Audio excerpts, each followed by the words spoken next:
It wasn't just me, but I really wanted to drop out after the first year of uni, but I persevered and I'm really glad that I didn't. A lot of new terminology to learn in some of the subjects I hadn't been exposed to before. Some concepts in science were a bit challenging for me. The transition from high school to university study and teaching style was very different, and it took some time to get used to and to adapt. Time management and engagement with studies sometimes.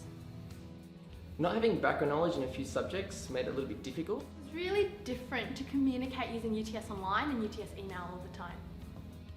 I found that undertaking 4 subjects at once was quite difficult, and also the ability to self-study as opposed to high school. Transitioning through high school to university has been an interesting experience.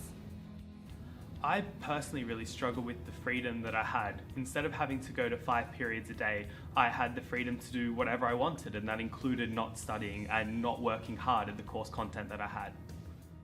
The shift from spoon-fed to self-driven learning.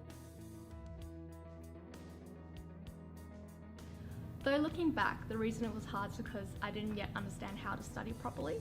Over the years, I have developed a better studying habits, and this helped me to understand the content and grasp the subjects better and help me to succeed in my studies. By utilising the many peer teaching services that the university offers. I needed to go over the contents again, and I found that easily on UTS Online. I just looked on UTS Online and tried to get as much information on the subject as possible. I also tried out UPass sessions, which helped me a lot with chemistry.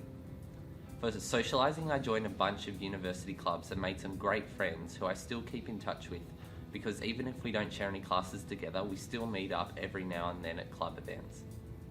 It's really important to visualize yourself as a future scientist.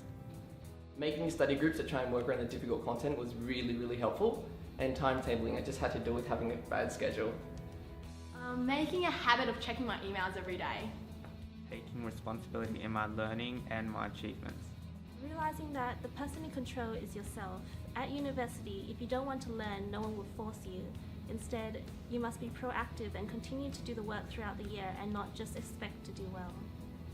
I had to impose discipline on myself to make sure that I attend all of the sessions and all of the tutorials that have been allocated, but also made friends, and if they were at the tutorials, then I should probably go too. It was good that I wanted to see them as well. I overcame these challenges by creating a plan for myself. I followed through with that plan every single week just so I could get my tutorial work and my lecture reading done so that I could learn in the best way possible.